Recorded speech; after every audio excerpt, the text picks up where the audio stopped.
អុយពេញលេងជំនួយការវិរៈសេនាធំ33កងពល703អុយពេញលេងភេទប្រុសមានស្រុកកំណើតនៅភូមិថ្មី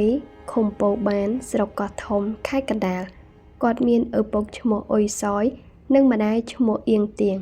ពេញលេងបានចូលបដិវត្តនៅខែឧសភាឆ្នាំ1970សេចក្តីកំណត់ហេតុអំពីប្រវត្តិរបស់អុយពេញលេងមានចំនួនសរុប82ទំព័រព្រមទាំងមានស្នាមផ្តិតមេដាយសម័យខ្លួនដែលបានរៀបរាប់អំពីសកម្មភាពប្រឆាំងបកកុម្មុយនីសកម្ពុជាចាប់តាំងពីឆ្នាំ1970រហូតដល់ថ្ងៃអង្គការចាប់ខ្លួនបាននៅថ្ងៃទី27ខែសីហាឆ្នាំ1977សេចក្តីសង្ខេបដែលដកស្រង់ចេញពីចម្លើយសារភាពរបស់អុយពេញលេងមានដូចខាងក្រោមអុយពេញលេងបានចូលបដិវត្តដំបូងមាននាទីជាកងឈ្លបនៅឃុំពោបានស្រុកកោះធំខេត្តកណ្ដាលកន្លះខែក្រោយមកពេញលេងបានផ្លាស់ទៅធ្វើជាឈ្លបស្រុក18ក្រោមការដឹកនាំរបស់ជនជាតិយួនម្នាក់ឈ្មោះវ៉ាងអាងពេញលេងបានធ្វើការនៅទីនោះប្រហែល2ខែវ៉ាងអាងបានណែនាំគាត់ឲ្យរៀនអក្សរយួននិងនិយាយភាសាយួនម្យ៉ាងទៀតត្រូវដឹងគុណបំណាច់ចំពោះជនជាតិយួនដែលបានជួយរំដោះទឹកដីកម្ពុជាក្រោយមកពេញលេងអាចប្រើប្រាស់ភាសាយួនបានបន្តិចបន្តួចបន្ទាប់មកច័ន្ទស៊ីថនជាគណៈស្រុកកោះធំបានហៅពេញលេងឲ្យទៅរៀនបច្ចេកទេសនៅវត្តព្រែកឫស្សីក្នុងឃុំកំពង់កុងស្រុកកោះធំខេត្តកណ្ដាលពេញលេងបានបញ្ជាក់ថាការរៀននៅសាលាបច្ចេកទេសមានសិស្សចូលរួមប្រហែល50នាក់អ្នកដែលបង្ហាត់បង្រៀនកាលនោះគឺជាជនជាតិយួនមានឈ្មោះសៅភៀងចំពោះវគ្គសិក្សាមានរយៈពេលជិត1ខែក្រោយពេលបញ្ចប់វគ្គសិក្សាពេញលេងបានឃើញច័ន្ទស៊ីថនចងទង់សញ្ញាញញូរនិងកណ្ដៀវដែលមានពណ៌ក្រហមទៀតផងក្រោយមកច័ន្ទស៊ីថនបានប្រកាសបិទវគ្គសិក្សារួចហើយគាត់បានឲ្យពេញលេងនិងសិស្សទាំងអស់នោះធ្វើសច្ចាប្រណិធានចំពោះទង់ពលករវៀតណាមច័ន្ទស៊ីថនជាអ្នកសូត្រមន្តរីឯអ្នកទាំងអស់នោះជាអ្នកសូត្រតាមក្រោយដោយប្រើពាក្យថាបដិញ្ញាស្មោះត្រង់ចំពោះទង់បកពលករវៀតណាមគោរពស្រឡាញ់និងសាមគ្គីភាពជាមួយជនជាតិវៀតណាមដែលបានរំដោះនៅទឹកដីកម្ពុជារហូតដល់ខែវិច្ឆិកាឆ្នាំ1970ជនជាតិវៀតណាមខ្មែរបានបែកបាក់សាមគ្គីភាពគ្នាក្រោយពីការបែកបាក់វ៉ាងអាងជាអ្នកដឹកនាំក្នុងអង្គភាពឆ្លូបបានណែនាំថាតំបន់25គឺជាតំបន់ CA ឬជាតំបន់របស់បកពួកលន់នល់បកលន់នល់បានបង្កើតតំបន់នេះឡើងគឺដើម្បីជិះជាន់ប្រជាជនដណ្ដើមដីរំដោះពេលនោះវ៉ាងអាងបានណែនាំបន្ថែមថាយើងត្រូវរៀបចំផែនការកំទេចតំបន់25ចោលមួយរយៈក្រោយមកបងរបស់ពេញលេងបានមកយកពេញលេងឲ្យទៅនៅផ្ទះវិញរហូតដល់ខែកុម្ភៈឆ្នាំ1971ពេញលេងក៏បានចូលបដិវត្តម្ដងទៀតនៅក្នុងកងទ័ពតំបន់25កងអនុសេនាធំគោ2ក្រោយពេលចូលបដិវត្តពេញលេងបានទទួលភារកិច្ចខាងសេដ្ឋកិច្ចកន្លះខែក្រោយមកអង្គភាពអនុសេនាធំគោ2នេះក៏បានរំសាយរួចរៀបចំជា3អនុសេនាធំពេលនោះពេញលេងបានមករស់នៅក្នុងសេដ្ឋកិច្ចរួមតំបន់ក្រោមការដឹកនាំរបស់សុកក្រោយមកសុកបានហៅពេញលេងនិងអ្នកផ្សេង14នាក់ទៀតដើម្បីធ្វើការណែនាំមានដូចជាលើកអំពីបញ្ហារបស់បកស៊ឿនសានថាក្រុមនេះគឺសុទ្ធតែលមោបុនស័ក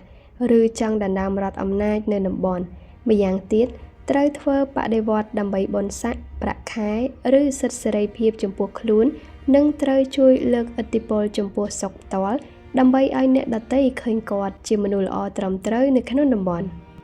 បន្ទាប់មកពេញលេងបានធ្វើសកម្មភាពជាក់ស្ដែងនៅក្នុងឃុំកំពង់ស្វាយលើដោយធ្វើការឃោសនាអំពីឥទ្ធិពលរបស់សុកនិងបំបត្តិនៅឥទ្ធិពលក្រុមដែលមកពីហាណូយជាពិសេសសូពុំនិងស៊ឿនសានលុះត្រាតែប្រជាជនមានភាពកក់ក្ដៅទៅលើសុករួចហើយពេញលេងនឹងផ្អាកធ្វើសកម្មភាពនេះ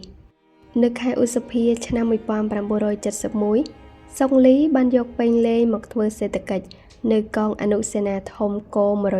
195សុងលីគឺជាសមាជិកម្នាក់ក្នុងចំណោមអ្នកទាំង14នាក់ខាងលើដែលត្រូវបានសុកហៅមកណែនាំក្រោយមកសុងលីបានណែនាំពេញលេងជាបន្តបន្ទាប់រីឯពេញលេងផ្ទាល់បានធ្វើសកម្មភាពបបួលប្រជាជននៅភូមិត្រែងស្រុកស្អាងរំច្រៀងសប្បាយធ្វើឲ្យប្រជាជនទាំងនោះមិនគិតពីបញ្ហាអ្វីតតែសោះ ឯសកម្មភាពម្យ៉ាងទៀតរបស់ពេញលេងគឺបានលួចកប់កេងប្រាក់ខែរបស់យុទ្ធជនឬកម្មាភិបាលប្រចាំខែដោយយកទៅទិញនំចំណីសម្រាប់បុគ្គលផ្ទាល់ខ្លួនមកដល់ខែមិថុនាក្នុងឆ្នាំ1971ដដែល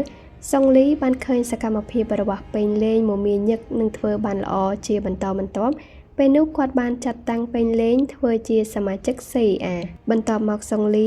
បានធ្វើការណែនាំពេញលេងអំពីភារកិច្ចរបស់ CIA មានដូចជាត្រូវបង្កប់ស៊ីរុំផ្ទៃក្នុងបដិវត្តតាមរូបភាពផ្សេងៗដោយស្របច្បាប់របស់បដិវត្តម្យ៉ាងទៀតកសាងកម្លាំង CIA នៅក្នុងជួរបដិវត្តដើម្បីពង្រីកកម្លាំងនេះសម្រាប់ត្រៀមវាយបដិវត្តនាពេលខាងមុខនឹងត្រូវបំផុសយុទ្ធជនឬកម្មាភិបាលឲ្យចេះសប្បាយភ្លើតភ្លើនពីមុខមាត់បនស័កនិងបំផ្លិចបំផ្លាញផលប្រយោជន៍បដិវត្ត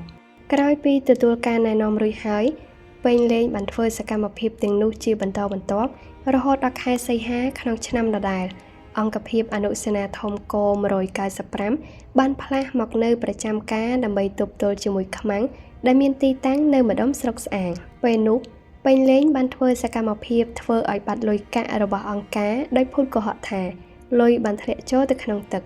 អំឡុងពេលនោះពេញលេងបានកសាងកម្លាំង CA 2នាក់បន្ថែមទៀត1ឈ្មោះស៊ឺម៉ាននៅក្នុងស21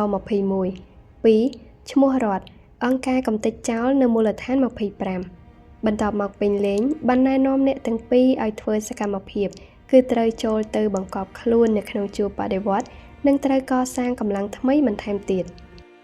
នៅឆ្នាំ1972អង្គការបានដកអង្គភាពអនុសេនាធំ195ចេញពីតំបន់ហើយបានបញ្ចូលទៅក្នុងអង្គភាពវីរៈសេនាតុយ112ប្រចាំភូមិភាគពិសេសនៅខាងត្បូងភ្នំពេញនៅខែមករាក្នុងឆ្នាំដដែលពេញលេងបានធ្វើសកម្មភាពធ្វើឲ្យខូចអង្គអស់9បាវដែលធ្វើឲ្យលិចទឹកខូចបណ្ដាលឲ្យខ្វះស្បៀងដល់កងទ័ពសកម្មភាពនេះពេញលេងធ្វើចាប់តាំងពីខែមករាដល់ខែមេសារហូតដល់ពេញលេងធ្លាក់ខ្លួនឈឺបន្ទាប់មកពេញលេងបានសម្រាកនៅមន្ទីរពេទ្យកំពង់គោខណៈនោះពេញលេងបានធ្វើសកម្មភាពជេរប្រមាថពេទ្យសពគ្រប់បែបយ៉ាងនិងបានរិះគន់អំពីបញ្ហាហូបចុកមិនព្រមគោរពវិន័យពេទ្យធ្វើឲ្យមានទំនាស់នៅក្នុងមន្ទីរពេទ្យដើម្បីឲ្យមានភាពស្មុគស្មាញឲ្យអង្គការពិបាកដោះស្រាយមួយរយៈក្រោយមកពេញលេងបានវិលត្រឡប់មកអង្គភាពវិញរួចអង្គការបានស្នើសុំកងកម្លាំងនៅក្នុងអង្គភាពអនុសេនាធំ195 7នាក់ដើម្បីឲ្យទៅរៀនស៊ើបការក្នុងនោះមានពេញលេងម្នាក់ដែរមុននឹងទៅរៀនសូត្រសុងលីបានណែនាំអ្នកទាំង7នាក់នោះថាត្រូវបង្កទំនាស់ជាមួយអ្នកដែលទៅចូលរៀនជាមួយគ្នាបំផុសឥទ្ធិពលរបស់សុកដើម្បីឲ្យសិក្ខាកាមទាំងអស់នៅក្នុងសាលាបានដឹងនិងបំផុសអំពីបញ្ហាមុខមាត់បនស័កនៅក្នុងសាលាក្រោយមកពេញលេងនិងបពពួកបានទៅរៀនបច្ចេកទេសស៊ើបការនេះដែលមានទីតាំងស្ថិតនៅខាងត្បូងវត្តខ្ពបឃុំខ្ពបស្រុកស្អាងក្រោយពីបានទៅដល់កន្លែងសិក្សារួចមកពេញលេងនិងបពពួកបានធ្វើសកម្មភាពដោយដែលសុងលីបានរៀបរាប់ខាងលើប៉ុន្តែសិក្ខាកាមទាំងអស់មិនសូវខ្វល់ពីការបំផុសរបស់ពេញលេងនិងបពពួកឡើយដែលអ្នកទាំងនោះយល់ថាឈ្មោះសុកនេះពួកគេធ្លាប់ស្គាល់ធាតុពិតរួចមកហើយទន្ទឹមនេះពេញលេងនិងសមាជិកក្រុមបានធ្វើសកម្មភាពបង្កទំនាស់ធ្វើឲ្យបែកបាក់សាមគ្គីភាពដែលលើកហេតុផលថាអង្គភាពនេះមិនល្អអង្គភាពនោះមិនល្អរួចលើកអង្គភាពរបស់ខ្លួនដាក់អង្គភាពដទៃធ្វើឲ្យគណៈសាលាពិបាកដោះស្រាយក្រោយពេលពេញលេងបញ្ចប់វគ្គសិក្សារយៈពេល7ខែរហូតដល់ចុងខែមិថុនាឆ្នាំ1972អង្គការបានបិទសាលារៀនបច្ចេកទេសស៊ើបការតំបន់25នេះរួចអង្គការបានបើកសមរភូមិខាងកើតទន្លេបាសាក់សមរភូមិបារ៉ែនព្រែកតាជ័រព្រែកតានុកនិងសមរភូមិព្រែកតាតិនចំពោះសកម្មភាពរបស់ពេញលេងវិញនៅក្នុងសមរភូមិអង្គការបានចាត់តាំងគាត់ឲ្យយកមីនទៅផ្ដាច់របងនៅសមរភូមិព្រែកតាជ័រប៉ុន្តែការនោះពេញលេងបានធ្វើឲ្យមីនមិនផ្ទុះរីឯរបងក៏មិនដាច់បណ្ដាលឲ្យកងទ័ពសម្រុកចូលមិនដល់ទីតាំងហើយផែនការរបស់អង្គការក៏ត្រូវបានបរាជ័យបន្ទាប់ពីធ្វើសកម្មភាពនេះរួចមកពេញលេងបានជួបសុងលីហើយបានពិភាក្សាគ្នាអំពីបញ្ហាផ្ទៃក្នុងនិងរៀបចំផែនការខ្លះៗដើម្បីប្រឆាំងនឹងបដិវត្តបន្តទៅទៀតមួយរយៈក្រោយមកពេញលេងបានលើដំណឹងថាសុងលីបានស្លាប់ចំពោះខ្សែរយៈរវាងពេញលេងនិងសុងលីក៏ត្រូវបានដាច់ចាប់តាំងពីពេលនោះមក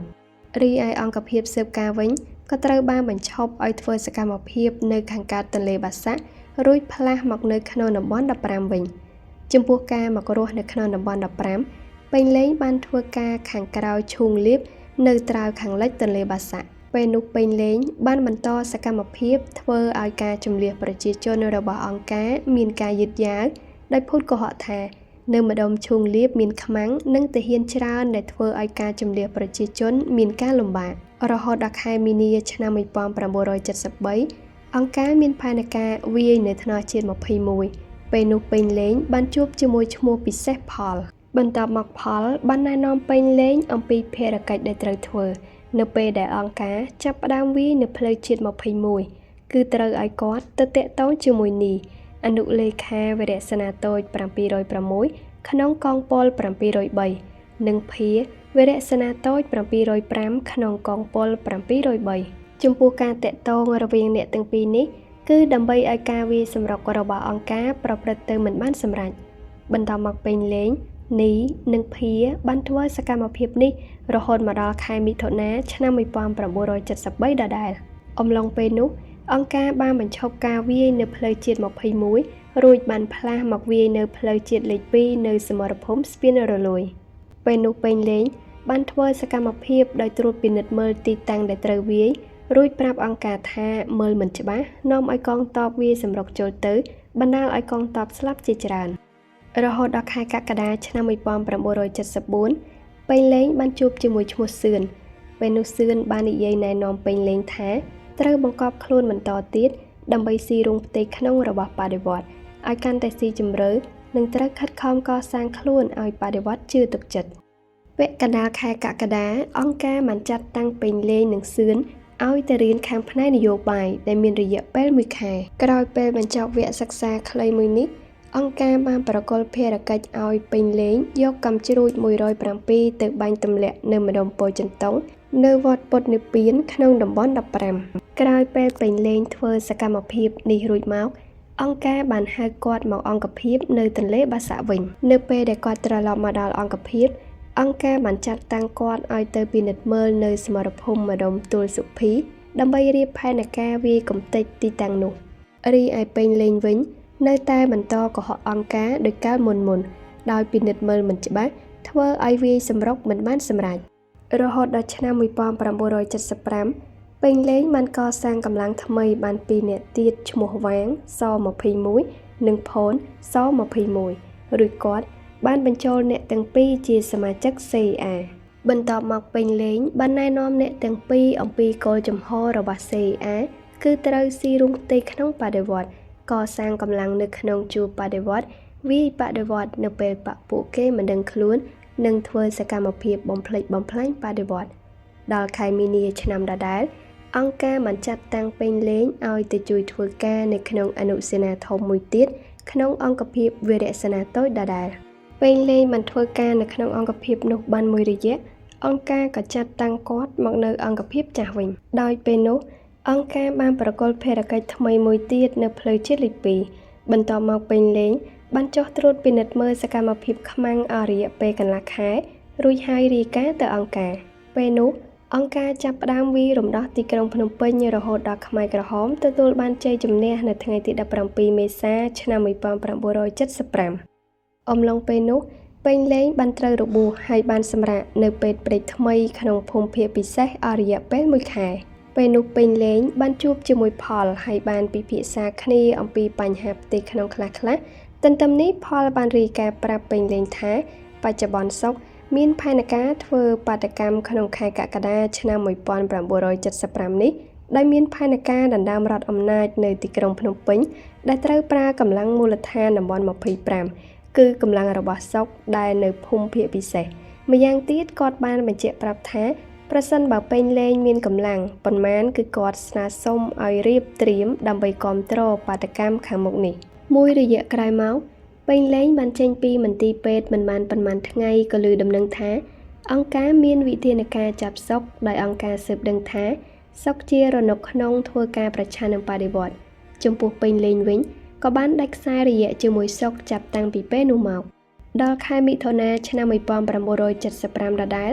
អង្គការបានចាត់តាំងពេញលេងឲ្យមកនៅក្នុងអង្គភាពថ្មើរជើងក្នុងកងវរៈសេនាតូច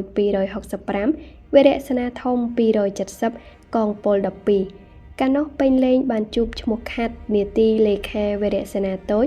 និងឈុននាទីវរៈសេនាធំបន្ទាប់មកឈុនបានបើកអង្គប្រជុំពិភាក្សាមួយដែលលើកអំពីភារកិច្ចដែលត្រូវធ្វើប្រឆាំងនឹងបដិវត្តន៍គឺត្រូវពិនិត្យមើលសភាពការរបស់បដិវត្តន៍ឬការកសាងកម្លាំងនៅក្នុងកងទ័ពនិងពិនិត្យមើលអំពីបញ្ហាផ្សេងៗខណៈនោះខាត់បានលើកឡើងថាកម្លាំងរបស់គាត់មាន2នាក់ទៀត